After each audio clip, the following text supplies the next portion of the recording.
Shalom saudaraku. Shalom. Shalom. Selamat pagi. Selamat kita bertemu dalam kasih Tuhan kita Yesus Kristus. Minggu pertama di penghujung tahun 2023. Dan terasa saudaraku, kita mau menyongsong tahun 2024.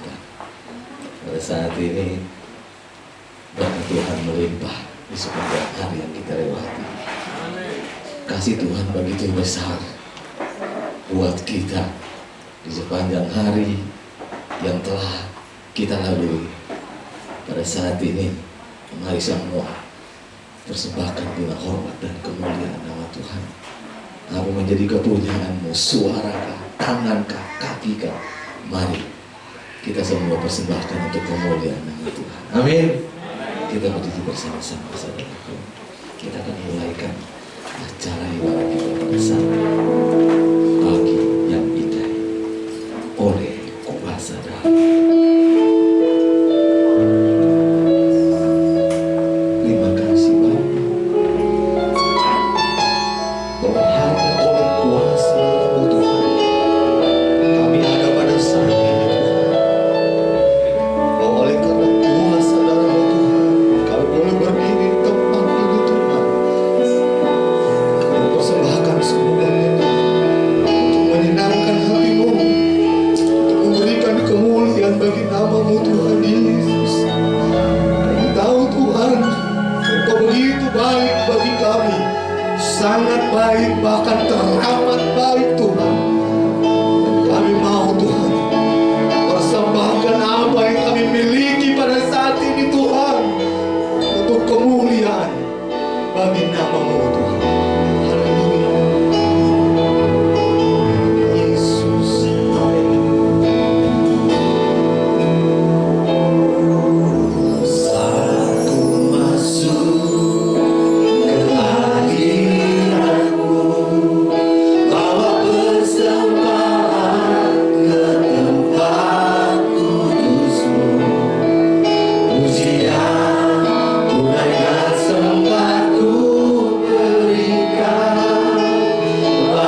hormat, syukur, kemuliaan hanya bagi-Mu ya Bapa.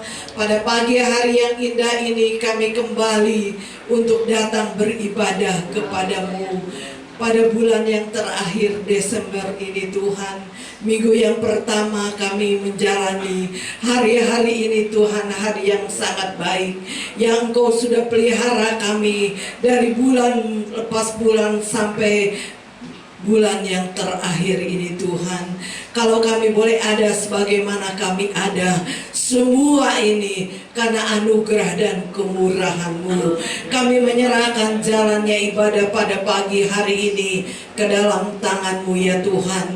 Baik dari permulaan, pertengahan sampai pada tamatnya, kuasai dengan Roh Kudus-Mu Tuhan. Lawati kami semua. Dengan lawatan Allah kami akan merasakan sukacita yang besar yang Engkau berikan kepada kami semua. Kami berdoa buat umat-umat ketebusan-Mu yang masih ada di dalam perjalanan Tuhan. Engkau tibakan di tempat ini supaya kami sama-sama bersekutu memuji mengagungkan Tuhan. Di antara kami umat-umat-Mu yang sakit, sebagaimana mereka ada di rumah, Engkau juga lawati mereka sebagaimana Engkau sudah menyertai kami pada pagi hari ini. Kami menyerahkan seluruh hidup kami. Kami menyerahkan ke dalam tangan-Mu hati kami, pikiran kami, kehidupan kami. Kami sudah serahkan di dalam tangan Tuhan. Engkau ambil alih sepenuhnya supaya benar-benar kami boleh merasakan ibadah pada pagi hari ini. Kami diberkati oleh Tuhan. Kami berdoa ya Tuhan buat setiap pelayan-pelayan-Mu. Sucikan mereka, kuduskan mereka, layakkan mereka semua Tuhan. Karena mereka melayani, karena mereka mengasihi Tuhan. Baik pimpinan pujian, baik singer, baik musik ya Tuhan, baik kolektan, baik multimedia, khususnya kebenaran firman-Mu. Hamba-Mu Engkau urapi dengan kuasa-Mu ya Tuhan. Apa yang ditabur sebentar firman-Mu menjadi berkat buat kami. Kami pulang diberkati oleh Tuhan.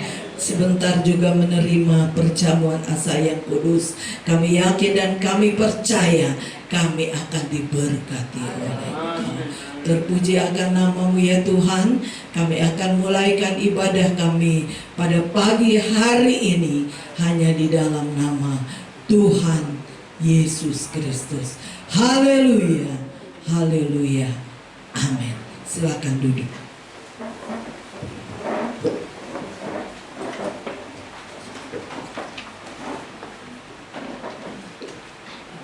Berterima kasih buat Tuhan Yesus yang masih memberikan kekuatan dan kemampuan bagi kami untuk terus melayani akan hadirat Tuhan. Dan terima kasih buat Ibu Gembala yang masih mempercayakan kami membawa setiap jemaat yang hadir pada saat ini masuk ke dalam hadirat Tuhan. Dan kita percaya, kita yakin seperti doa kita bahwa Roh Kudus hadir di tempat ini.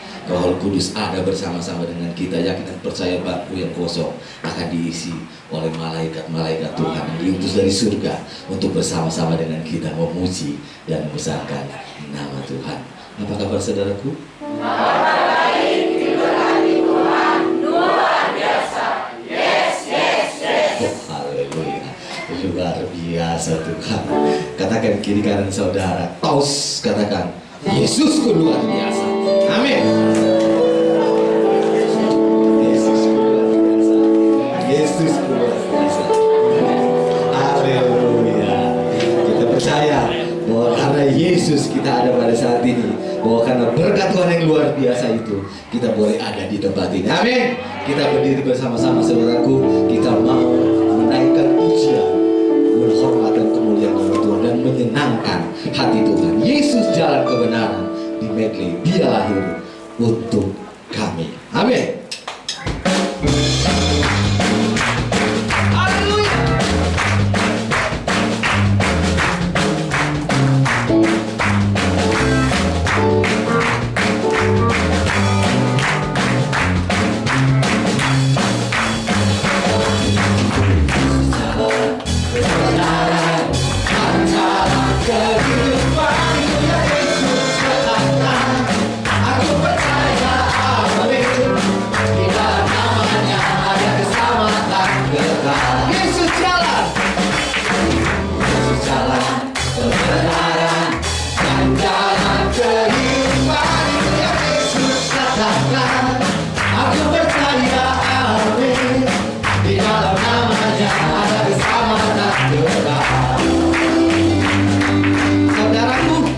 Pujian itu berkata, Yesus jalan kebenaran dan kehidupan. Hanya ada satu pribadi yang bisa berkata seperti itu, yaitu siapa saudaraku?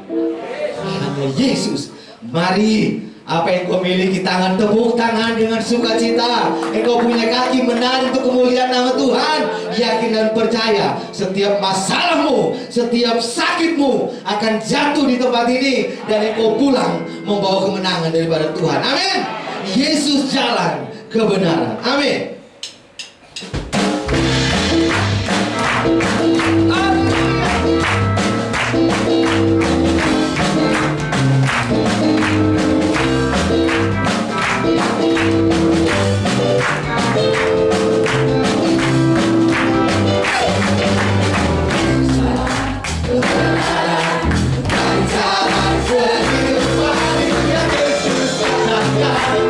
Aku percaya, amin.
Semua pasti panas karena Tuhan hadir di tempat ini, bahkan di hati kita. Amin.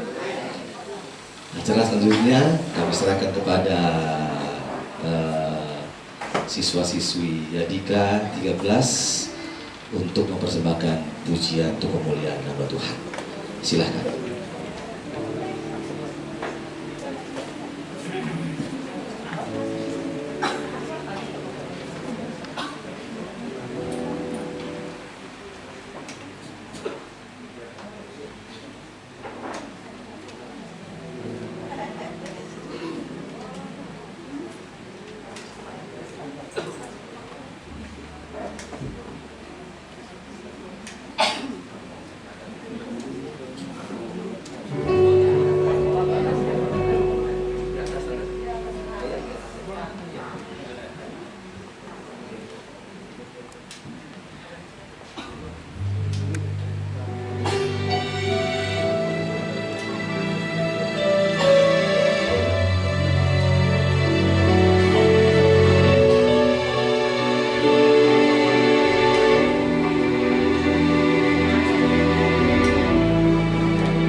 Puji nama Tuhan, pujian yang menguatkan kehidupan kita.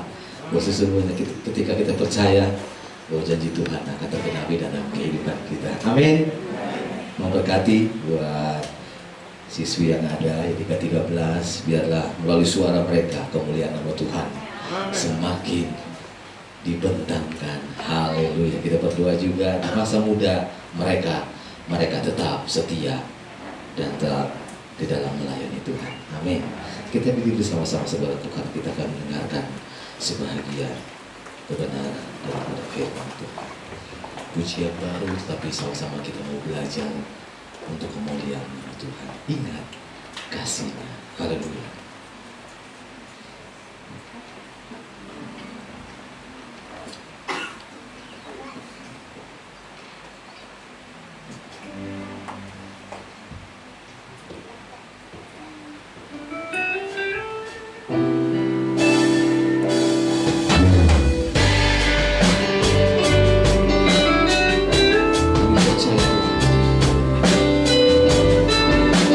Kuasa dan kebenaran kehidupan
Tuhan kami Tuhan telah datang, telah memuji membesarkan nama-Mu Tuhan. Tuhan, kami tidak bisa membalas semua kasih-Mu kepada kami ya Tuhan. Kami bisa membalasnya hanya dengan pujian, ucapan syukur kepadamu ya Tuhan. Biarlah Tuhan kasih-Mu selalu melingkupi kehidupan kami, dimanapun kami berada Tuhan, dimanapun keadaan kami selalu mengucap syukur dan kasih-Mu selalu melingkupi kami Tuhan. Terima kasih Tuhan, bila puji-pujian ini Tuhan menjadi dupa yang berbau harum di hadapan Engkau Tuhan, menyenangkan hati Engkau Tuhan. Terima kasih Tuhan, Engkau baik, Engkau sungguh baik kepada kami ya Tuhan. Tuhan, sehingga kami Tuhan dapat memuji membesarkan dengan sukacita, dengan ketulusan hati kami. Terima kasih Tuhan, Kau berkati Tuhan anak-Mu yang telah memimpin kami di dalam puji-pujian Tuhan. Kau berkati Tuhan pemain musik, singer dan semua pelayan yang terlibat di dalam ya Tuhan. Terima kasih Tuhan, sebentar lagi kami akan mendengarkan firman-Mu ya Tuhan. Tuhan, Kau buka piring hati kami Tuhan, Kau rendahkan hati kami ya Tuhan, supaya Tuhan kami bisa membuka hati kami, supaya firman-Mu masuk dan bertumbuh, berbuah di dalam kehidupan kami Tuhan. Berkati hamba-Mu Tuhan yang akan menyampaikan firman-Mu. Bila Kau urapi dengan kuasa Roh Kudus-Mu Tuhan, Kau pakai hamba-Mu Tuhan untuk menyampaikan firman-Mu pada hari ini Tuhan. Terima kasih Tuhan, sebentar lagi kami akan memberikan korban persembahan Tuhan. Kau sucikan tangan hati kami, supaya memberi dengan ketulusan hati kami, keikhlasan hati kami ya Tuhan, supaya menjadi berkat bagi kami Tuhan. Terima kasih Tuhan, acara selanjutnya kami serahkan ke dalam tangan-Mu, hanya di dalam nama Tuhan Yesus Kristus. Haleluya. Amin. Saudara-saudaraku, kita akan menjalankan komunitas kita yang pertama. Kita akan pujian setia, setialah, setia sampai akhir.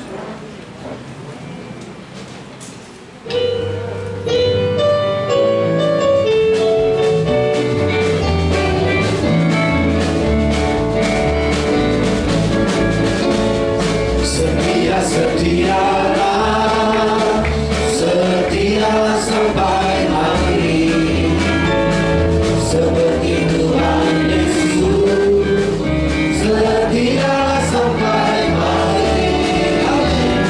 Apakah balasanku untuk kasih setianya? Setia, setialah, setialah sampai setia, setia, setialah sampai mati. Seperti Tuhan Yesus, setialah sampai mati. Haleluya. Apakah balasanku untuk kasih setianya? Setia, setialah sampai setia, setialah sampai mati. Seperti Tuhan Yesus, setialah sampai mati. Apakah balasanku untuk kasih setianya? Setia, setialah sampai mati. Kita sedang sebelum tempat ini, waktu selanjutnya saya serahkan kepada hamba Tuhan yang telah dipercayakan. Haleluya. Haleluya. Saya terkesan dengan lagu tadi. Setia, setialah, setia sampai. Setia mana dulu? Tapi coba kalau ada yang mulai singgung, gua nggak setia lagi di situ kan. Berani nggak? Kalau orang nyanyi kan setia-setialah, setia sampai mati. Berarti sampai mati juga di sini kan gitu. Tapi singgung dikit, pulangkan saja kepada ibu. Nggak boleh, amin. Kalau nyanyinya itu mesti sepakat, ya. Jangan minggu depan, mana yang kemarin nyanyi setia-setia, ada apa ini? Kenapa? Biasa, ada senggol-senggol dikit juga. Tapi saya percaya bahwa di sini nggak begitu, amin. Di sana sini pasti begitu. Kata lagu Budi Peso 5, engkau begini, aku begitu, sama. Jangan lagi. Ini kau begitu, aku begini, sama saja. Enggak boleh. Ya, kita mesti berbeda. Nah, tema lagu hari ini memang menarik karena ada perjamuan. Makanya saya mengambil satu tema yang sama, ya, tema tentang kasih yang dinyatakan Kristus. Nah, kami dari SMP Yadika 13 mengucapkan terima kasih banyak atas sambutan yang baik dari Ibu Gembala dan keluarga beserta jemaat Tuhan di GBDI Geria 50 Netlan Tambun.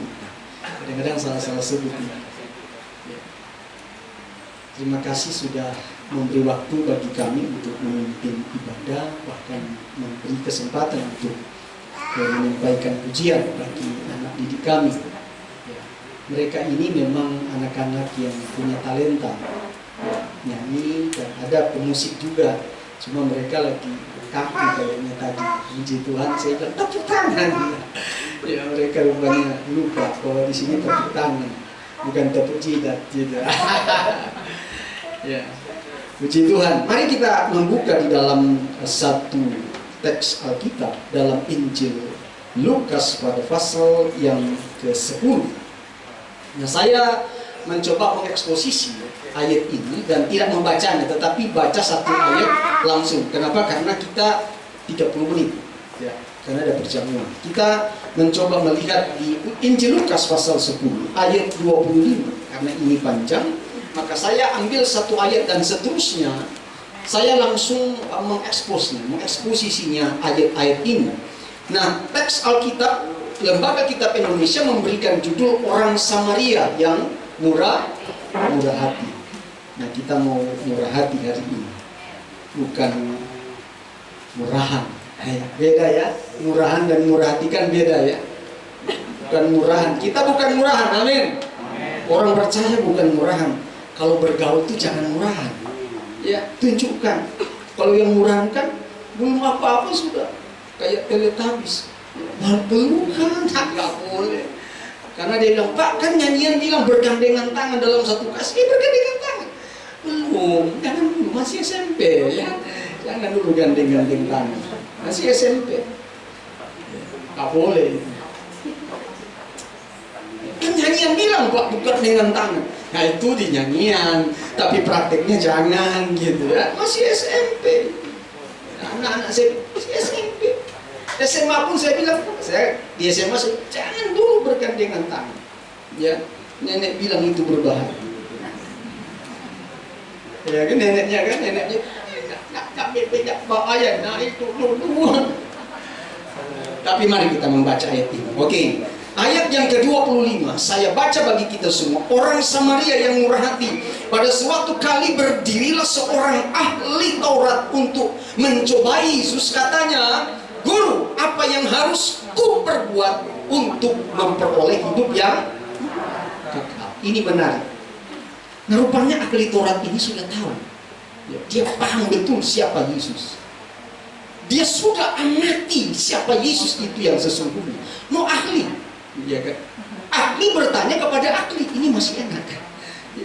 Dia ahli loh. Ini ahli. Ada orang nggak ahli bertanya kepada yang ahli. Memang betul-betul ini, tapi yang menarik, ini ahli bertanya kepada Yesus, tapi motifnya salah. Ini yang paling menarik. Motifnya salah. Kadang-kadang begitu kita ya. Udah tahu jadwal, nanya lagi gitu. Ada ibadah nggak? Lu nggak baca tuh PA? Gak baca itu jadwal. Nanya lagi gitu. Ibu, ada ibadah nggak ya? Padahal bukan karena soal nanya ibadah, karena memang dia mau minta izin. Mau izin dulu ya, itu ujung-ujungnya kan. Karena ada motif yang salah. Ini ahli Taurat yang mengatakan pada suatu kali berdirilah seorang ahli Taurat. Motifnya apa? Untuk mencoba. Dia sudah tahu. Mari kita lihat. Ada keunikan yang kita lihat dalam Matius pasal 7.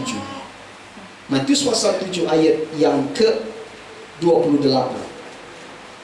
Mengapa ahli Taurat itu begitu kagum kepada Yesus? Dan setelah Yesus mengakhiri perkataan ini, takjublah orang banyak itu mendengar pengajaran. Jadi orang banyak, salah satunya itu adalah apa?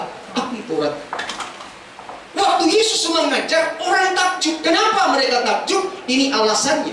Sebab ia mengajar mereka sebagai orang yang berkuasa, bukan seperti ahli-ahli Taurat. Ini yang membedakan tentang Yesus dan ahli-ahli Taurat. Sehingga apa yang terjadi? Sehingga ahli Taurat pun kagum kepada Yesus dan mencoba bertanya, bahkan mencobai dia dengan sebuah pertanyaan. Mari kita lihat pertanyaannya. Di dalam ayat yang ke-26, dia katakan begini, ayat 25 katakan begini. Katanya, guru, apa yang harus ku perbuat untuk memperoleh hidup yang kekal? Setiap orang pasti bertanya, apa sih yang harus aku lakukan supaya memiliki hidup yang kekal? Kenapa? Karena ahli Taurat ini punya standar hidup. Dia punya standar, dan standarnya itu dia sudah paham. Maka dia coba menggunakan standar ini dan bertanya kepada Yesus, apakah Yesus memiliki standar yang sama dengan apa yang dipercayai oleh ahli Taurat ini. Maka dia nanya gitu, apakah dia punya standar yang sama dengan apa yang dia miliki? Maka Yesus menjawab, bukan menjawab tetapi memberikan pertanyaan. Kenapa dia beri pertanyaan? Bukan menjawab, tapi memberikan pertanyaan. Karena ahli Taurat ini datang untuk mencobai Yesus. Dia paham, lu sudah tahu kan? Dia sudah tahu, maka dia mau coba. Yesus lebih pintar dari dia, mau coba ahli. Kamu S2, ini S3 itu. Bukan S3 lagi, S5. Cair-cair terus. Ya, oke, kita lihat di sini. Jawab Yesus kepadanya. Jadi dia tidak menjawab sebetulnya, tetapi dia mengatakan, jawab Yesus kepadanya, apa yang tertulis dalam hukum? Ini bukan teori. Dia bilang, apa yang tertulis? Yesus tahu itu standar yang dimiliki oleh ahli itu. Maka dia bilang, apa yang tertulis? Biasanya kita kan selalu berada pada kata teori doang. Teori doang. Nah, lalu dia bilang yang kedua, ya, teori itu harus dibaca. Ya, dikatakan yang kedua, apa yang tertulis dalam hukum Taurat, apa yang kau baca di sana. Jadi teori itu bukan pajangan. Ya. Teori itu bukan sekadar pajangan yang ditaruh supaya orang lihat indah, tapi teori itu harus apa? Dibaca. Nah, persoalannya di mana?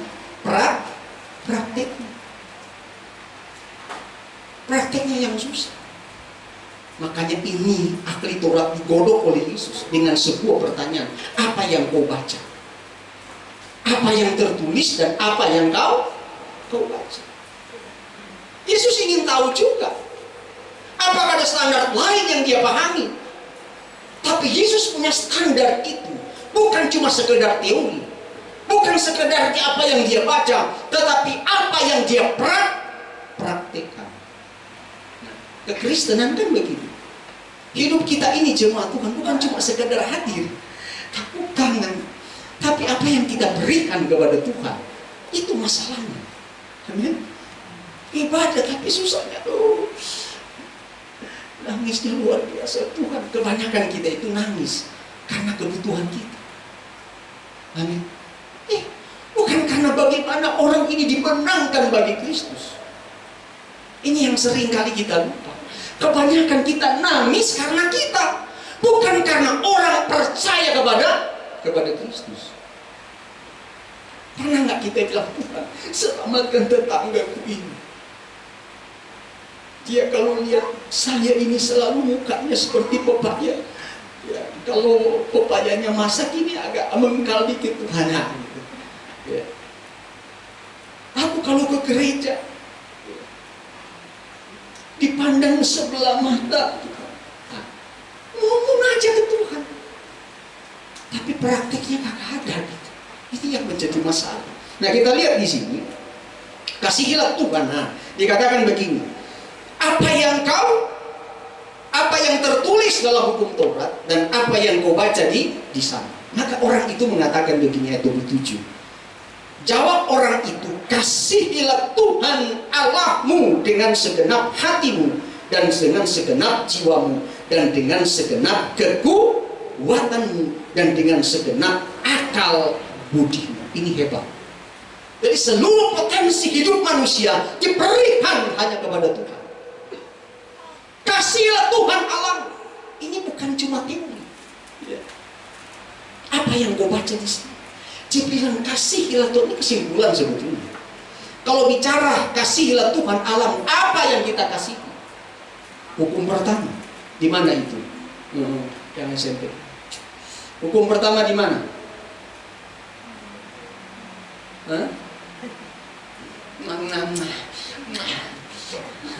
Aduh, ini guru yang salah ini kalau begini. Guru yang salah ngajar kalau begitu. Gurunya ada di sini jauh. Jangan bikin malu. Di mana Keluaran berapa?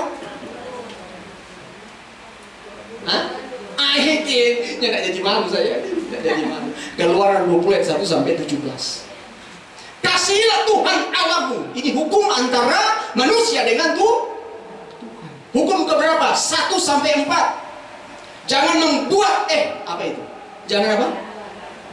Jangan ada padamu Allah lain di hadapan. Jangan membuat patung bagimu menyerupai apapun. Yang ketiga, jangan menyebut nama Tuhan Allahmu dengan sembarangan. Jangan nyebut. Pokoknya kalau pergi sebut nama Tuhan. Jangan. Yang keempat, ingat dan kuduskanlah hari. Itulah hukum, dia bilang.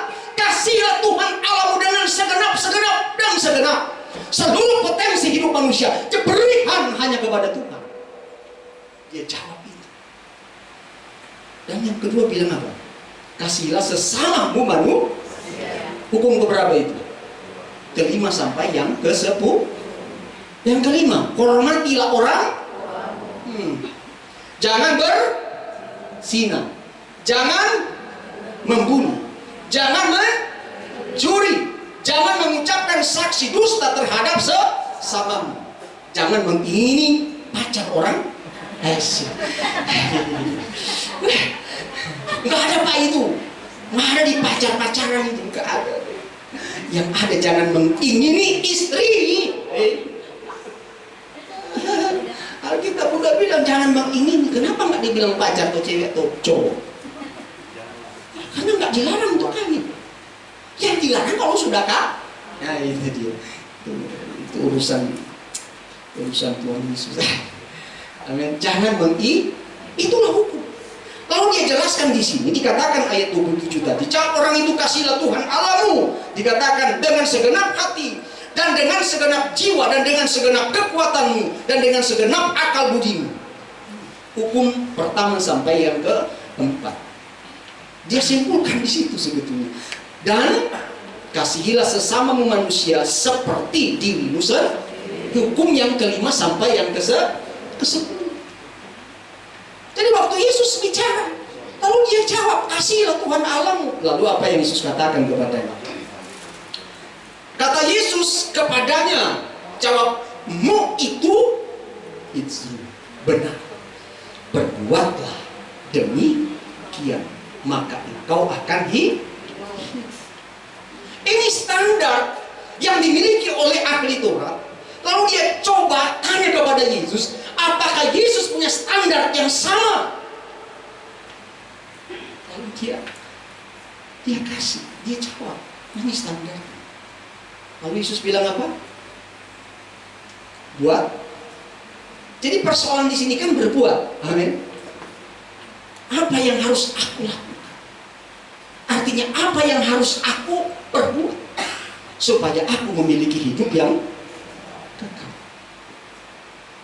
Jadi orang ini harus melakukan sesuatu agar dia memiliki hidup yang kekal. Maka Yesus mengatakan begini, jawabmu itu benar, berbuatlah demikian, maka engkau akan hidup. Bagi Yesus begitu. Tapi ternyata tidak sampai di situ. Amin. Berbuat sesuatu tanpa Yesus nggak ada arti sebetulnya. Amin. Maka Yesus bilang berbuat demikian supaya engkau hidup. Dia lagi mikir. Makanya nggak sampai situ. Ya, mari kita lihat lagi kalimat berikut. Nah, ayat 29. Tetapi untuk membenarkan dirinya, orang itu berkata kepada Yesus, dan siapakah sesamaku manusia?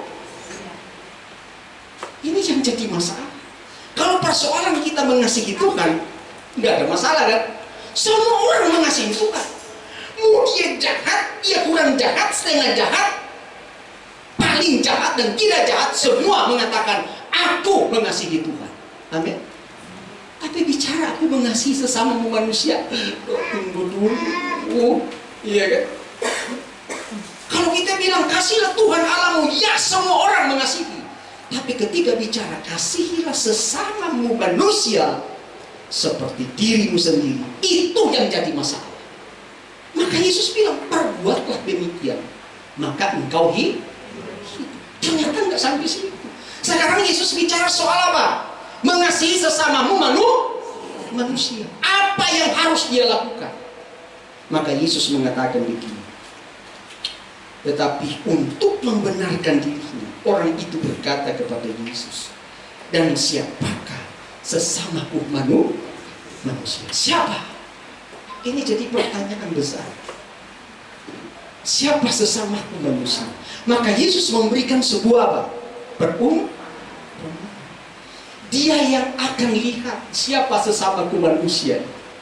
Maka dia kasih perumpamaan di ayat 30. Yesus adalah seorang yang turun dari Yerusalem ke Yeriko.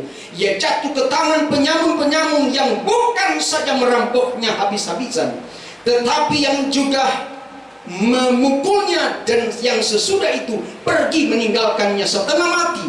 Kebetulan ada seorang imam turun melalui jalan itu. Ia melihat orang itu, tetapi ia melewatinya dari seberang jalan. Demikian juga orang Lewi datang ke tempat itu. Ketika ia melihat orang itu, ia melewatinya dari seberang jalan. Lalu datang seorang Samaria yang sedang dalam perjalanan ke tempat itu, dan ketika ia melihat orang itu, tergeraklah hatinya oleh belas kasihan. Kita lihat di sini, menarik sekali. Ternyata berbuat sesuatu berkaitan dengan belas kasihan. Amin. Bukan karena gitu kok saya kasih karena memang ya saya kasih aja. Tapi ketika kita memberikan sesuatu, ternyata ada hukum di sana, yaitu hukum belas kasih yang disebut sebagai kata eleos. Belas kasih. Setiap pemberian kita harus bersumber dari kata belas kasih Tuhan. Setiap pemberian kita yang tidak didasari oleh belas kasih Tuhan, itu mau besar di hadapan Tuhan. Kalau kita baca di Matius pasal 6, di situ ada kewajiban akal. Pemberian kita betul-betul harus bersumber dari belas kasih Tuhan. Elemosuni, dari kata eleos, artinya belas kasih. Belas kasih siapa? Kristus itu. Maka dia coba berikan satu perumpamaan supaya ahli Taurat bisa menangkap apa maksudnya. Sesamaku manusia itu siapa sesungguhnya?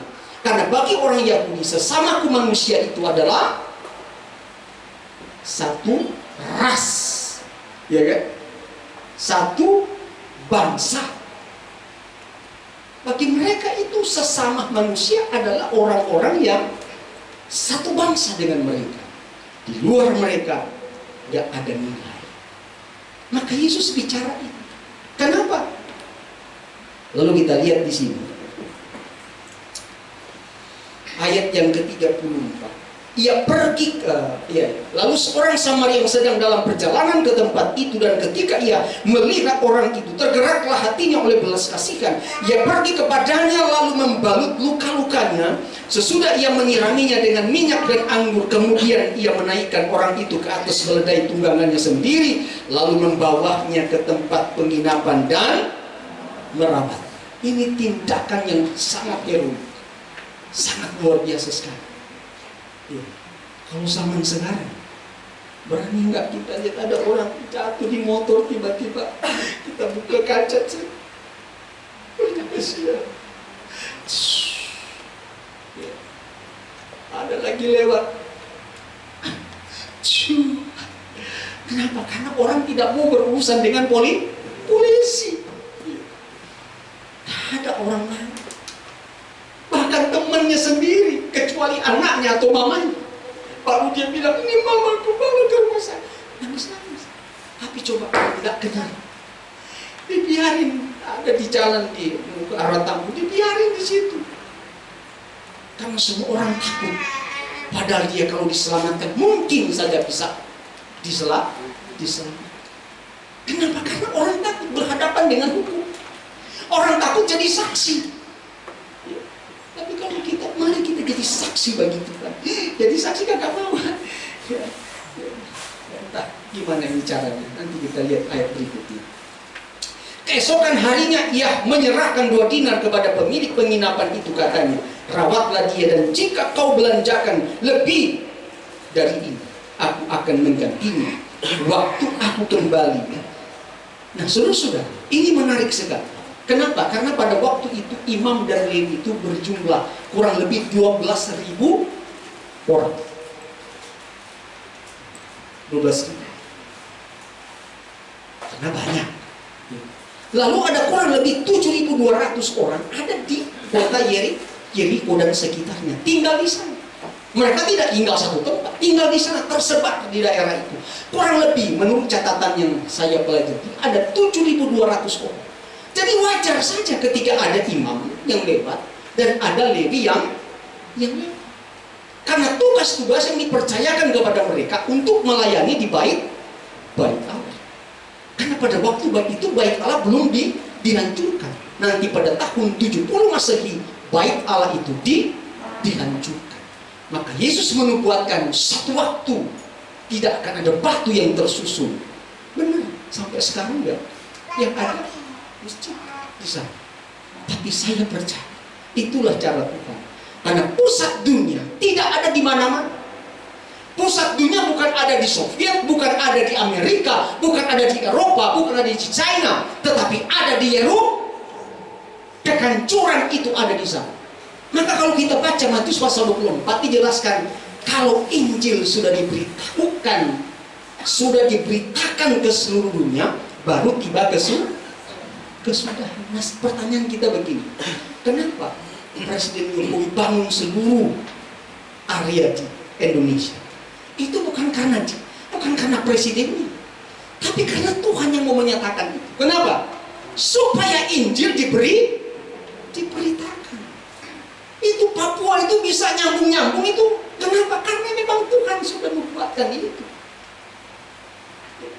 Jadi kalau ada tempat supaya dia bisa dibangun, itu bukan karena mereka, tapi karena nubuatan itu harus digenapi. Injil harus diberitakan. Kalau jalan dibangun, akses itu dibangun, maka apa? Secara otomatis akan terbangun apa? Tiang-tiang pemancar itu kan, BTS. Lalu Telkom masuk, semua masuk di sana. Kalau orang bisa lihatnya, HP semua bisa terjual. Orang bisa lihat di perjalanan manapun, ketika itu masuk, orang bisa lihat apa? Lihat Injil. Ya. Sekarang kan hebat. Orang buka HP saja sudah mulai TikTok. Itu nggak benar itu. Yesus kok disalib? Nggak benar kan? Mulai muncul. Debat-debat mulai muncul. Kenapa? Supaya kitab itu digenapi. Injil kerajaan Allah itu harus diberitakan. Bukan karena soal, oh dia karena memimpin. Enggak, memang karena Tuhan memang buat begitu. Kalau ada pemimpin yang nggak mau buat begitu, diturunin sama dia, sama Tuhan, sama Tuhan kita. Diturunin. Bikin. Supaya apa? Injil itu diberitakan. Ini hebatnya dia. Karena kitab itu nggak mati, dia hidup. Kenapa? Karena firman Allah itu lebih tajam dari pedang bermata dua manapun, mampu menusuk amat dalam, memisahkan sumsum dan tulang. Coba. Ini hebatnya Tuhan kita yang dahsyat dan ajaib. Kita lihat lagi. Lalu kalau kita lihat, ternyata di ayat 36 dia mengatakan, siapakah di antara ketiga orang ini menurut pendapat? Berarti belum selesai. Tuhan bilang, perbuatlah demikian supaya engkau hidup. Lalu Yesus kasih perumpamaan. Dia dengar dengan saksi. Tapi apa yang kita lihat di ayat 36? Siapakah di antara ketiga orang ini menurut pendapat adalah sesama manusia dari orang yang jatuh ke tangan penyamun itu? Seharusnya kan dia nyebut apa? Orang sama. Tapi dia nggak sebut. Kenapa? Ini orang-orang Yahudi dan orang Samaria itu berantem. Dia anggap yang berantem, yang dia anggap musuh bukan sesama manusia. Tapi firman Tuhan bilang apa? Kasihilah sesama manusia seperti dirimu sendiri. Tapi ketika Yesus kasih perumpamaan, siapa ketiga orang itu? Dia bilang apa? Orang Samaria. Tidak. Dia sebut orang yang menunjukkan belas kasih. Dia marah tuh. Lagi berantem. Coba kita kalau lagi berantem, menyebut saja namanya gue. Kan gitu. Benar gak? Benar gak? Kita kalau lagi benci, menyebutin, jangan sebut nama dia di telingaku, ntar panas telingaku. Mendengar saja, menyebut saja, dia susah untuk melakukan itu. Tapi Tuhan bilang, kasihilah sesamamu manusia seperti dirimu sendiri. Lalu Yesus bilang begitu. Siapakah di antara ketiga orang ini menurut pendapatmu adalah sesama manusia dari orang yang jatuh ke tangan penyamun itu? Jawab orang itu, orang yang telah menunjukkan belas kasihan kepada. Amin. Jadi saudara, apa yang kita lihat di sini? Pertama, berbuat. Berbuat bukan cuma sekedar teori, tapi praktek. Prakteknya pun bukan pilih-pilih, bukan pilih kasih, tapi prakteknya harus betul-betul real. Enggak pilih kasih. Yesus tanya siapa? Orang yang menunjukkan belas kasih. Kenapa lu nggak sebut orang Samaria? Nggak buat aku. Ya.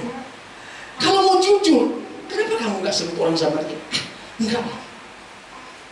Menyebut saja orang Yahudi begitu, menyebut saja orang Samaria. Kagak mau mereka. Karena orang Samaria itu sudah apa? Bercampur ras. Agama saja sudah beda.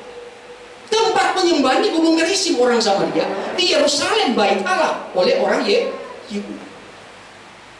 Coba, sudah berbeda. Bukan cuma 1 tahun, 2 tahun, 700 tahun mereka berantem. Cuma soal itu.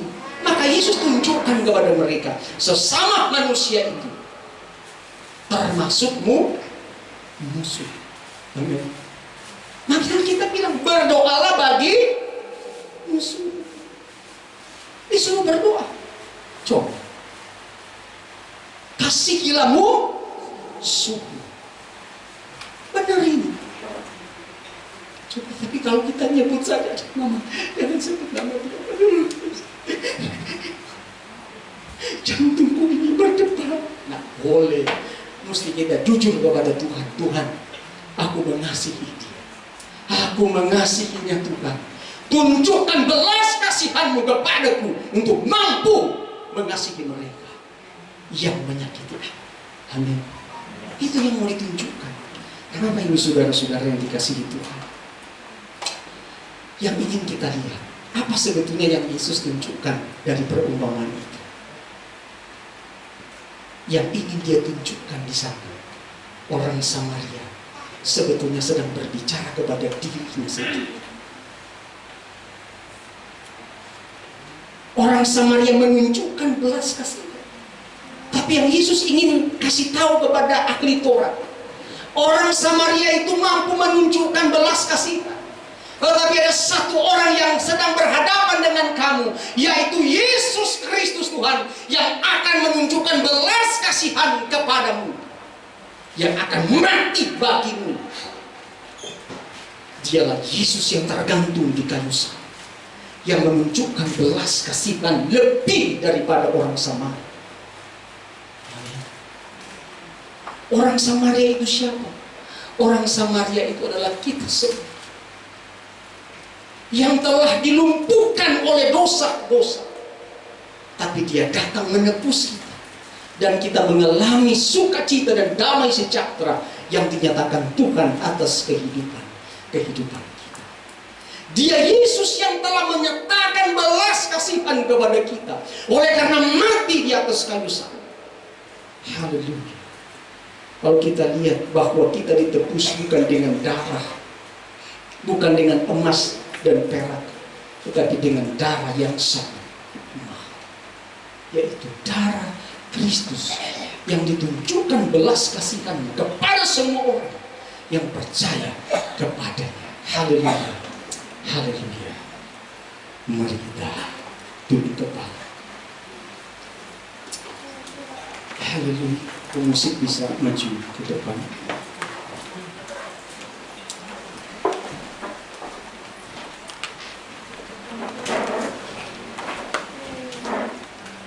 Haleluya.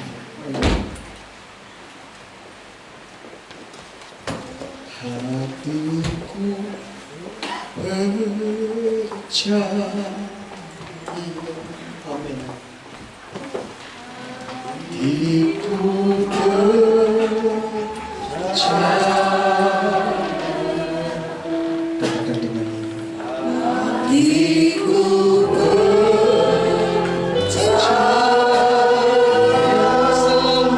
Selalu percaya. Mari katakan dengan iman kepada Dia Yesus. Hatiku percaya.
kelayakan dan kekudusan Tuhan.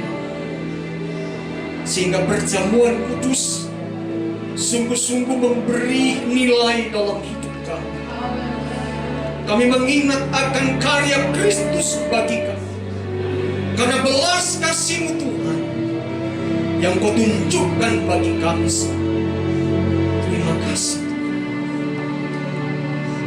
Engkau yang mengurapi, Engkau yang menguduskan kami semua. Engkau yang memperlengkapi kami dengan kuasa Tuhan. Ketika kami melayankan perjamuan kudus ini Tuhan, kuasa, penyertaan, kekuatan hadir di tengah-tengah perjamuan kudus ini. Terpujilah Engkau ya Tuhan. Terpujilah Engkau ya Yesus. Haleluya. Mari kita tumpang tangan. Mari seluruh membantu mimbar. Di dalam nama Bapa, Anak dan Roh Kudus, dalam nama Tuhan Yesus Kristus. Tuhanlah yang memperlengkapi kami. Tuhanlah yang mengurapi roti dan air anggur. Di dalam nama Tuhan Yesus Kristus. Haleluya. Amin.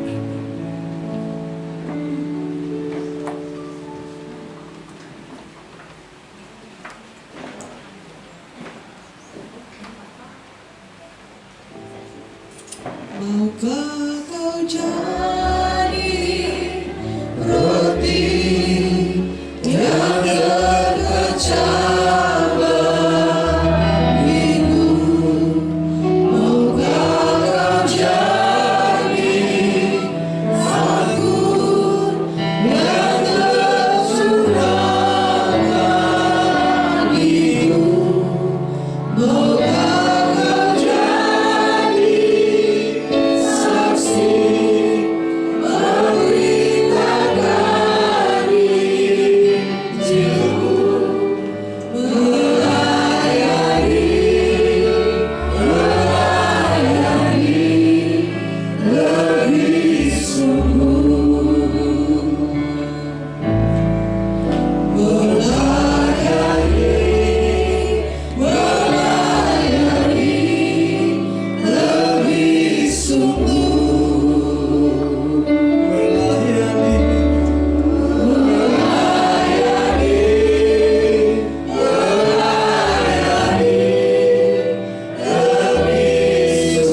di tengah-tengah bumi.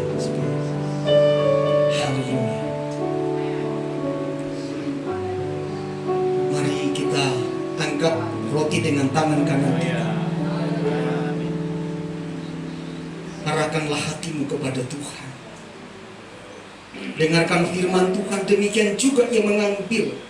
Sebab apa yang telah kuteruskan kepadamu telah aku terima dari Tuhan, yaitu bahwa Tuhan Yesus pada malam waktu ia diserahkan mengambil roti, dan sesudah itu ia mengucap syukur atas, ia memecah-mecahkannya dan berkata, inilah tubuhku yang diserahkan bagi kamu. Perbuatlah ini menjadi peringatan akan aku. Haleluya. Dengan iman kami makan tubuh yang melambangkan roti, yang melambangkan tubuh Kristus. Oleh bilur-bilur-Mu Tuhan, oleh tubuh-Mu yang dicambuk, kami mengalami pemulihan dan kesembuhan yang sempurna dari Tuhan. Kami akan makan di dalam nama Tuhan Yesus Kristus. Haleluya. Haleluya. Amin.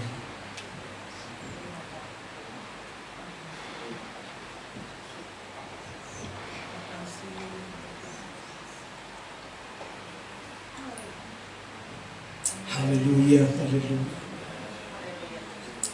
Dengarkan firman Tuhan, demikianlah juga yang mengambil cawan sesudah makan lalu berkata, cawan ini adalah perjanjian baru yang dimeteraikan oleh darahku. Perbuatlah ini setiap kali kamu meminumnya menjadi peringatan akan aku. Mari kita minum di dalam nama Tuhan Yesus Kristus. Haleluya, haleluya.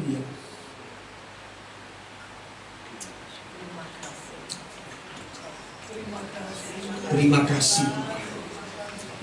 Terima kasih Tuhan Yesus. Terima kasih untuk kesembuhan dan pemulihan yang Tuhan nyatakan bagi kami. Melalui perjamuan kudus ini, kami melihat kasih setia Tuhan terus nyata dan hadir dalam hidup kami. Terpujilah Engkau ya Tuhan. Terpujilah nama Yesus. Kami syukuri semua. Kami nikmati berkat Tuhan di dalam berkat nama Tuhan Yesus Kristus. Haleluya, haleluya. Semua yang percaya berkata amin.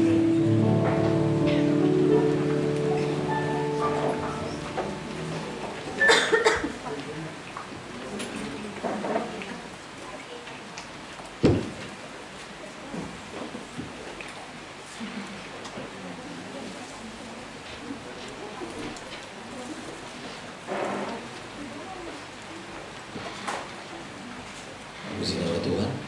Kita akan menjalankan korban persembahan kita yang kedua. Kita akan pujian itu berkata, aku akan setia.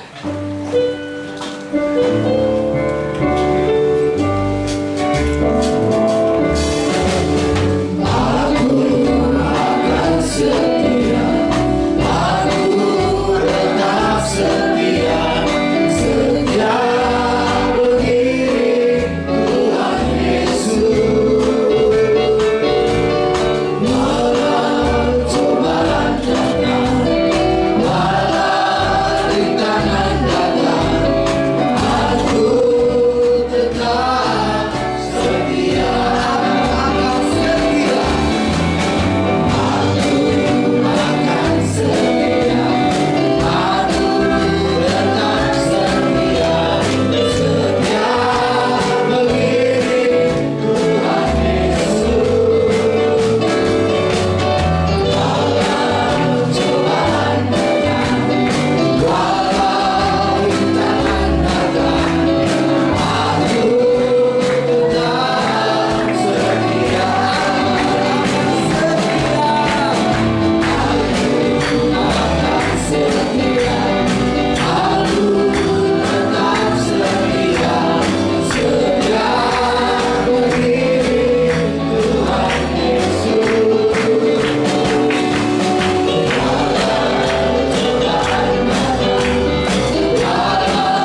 kita sesuai dengan kebenaran daripada firman Tuhan.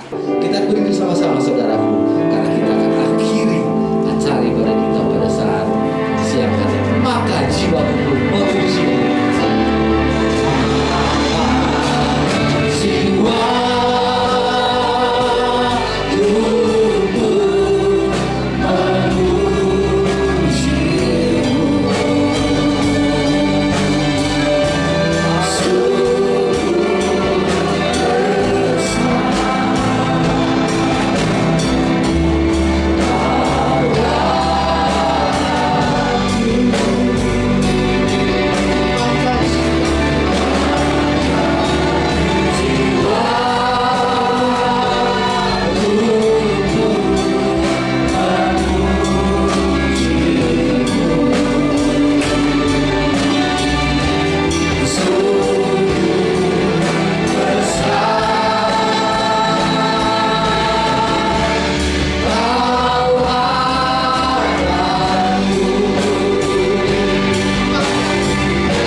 Pengakuan yang tulus dan jujur kami di hadapan Tuhan. Betapa besar dan ajaib karya-Mu di tengah-tengah ibadah syukur kami hari ini.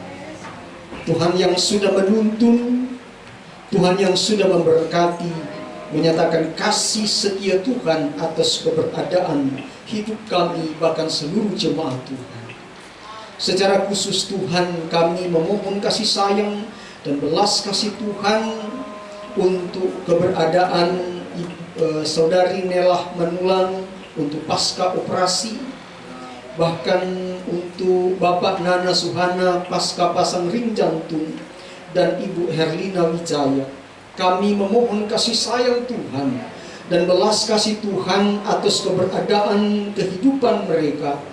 Biarlah tangan Tuhan akan tetap terus ada bersama dengan mereka, menjagai dan memelihara, mengaruniakan kesehatan yang sempurna di dalam nama Yesus. Terima kasih Tuhan.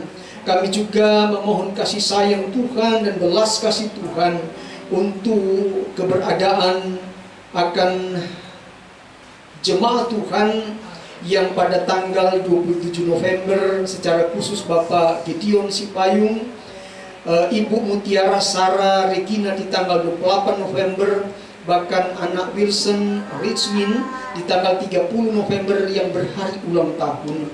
Mari Tuhan menuntun mereka, menganugerahkan kesehatan dan kekuatan dalam hidup mereka, sehingga mereka mengalami sukacita Tuhan di tengah-tengah keberadaan hidup mereka.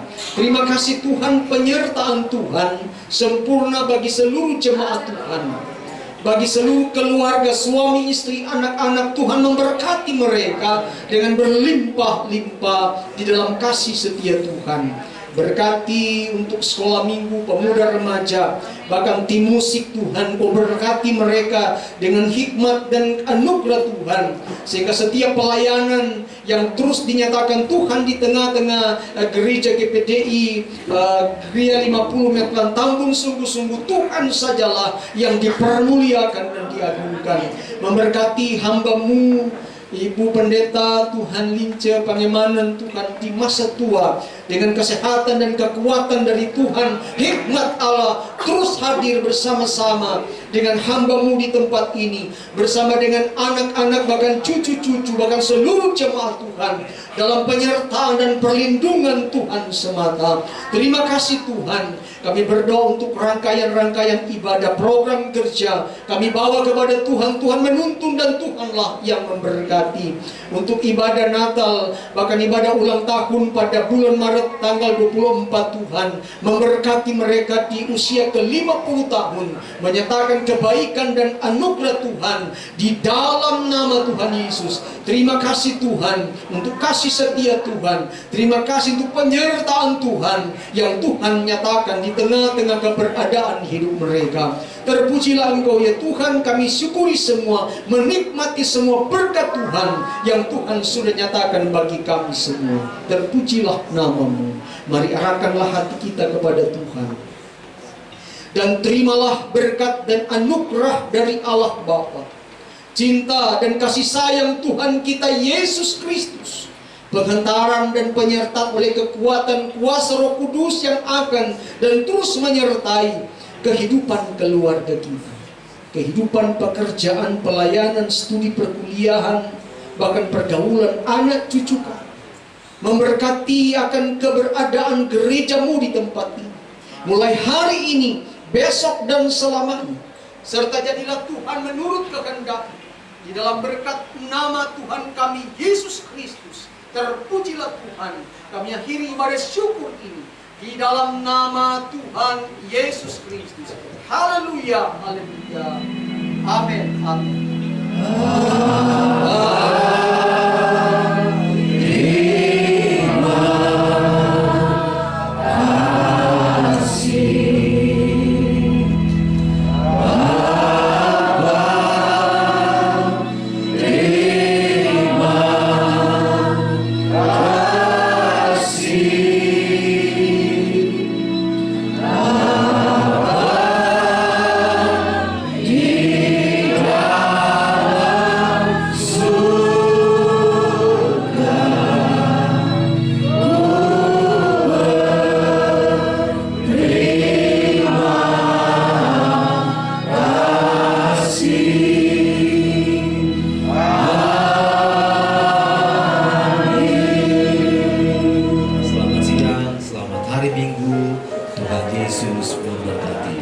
Haleluya.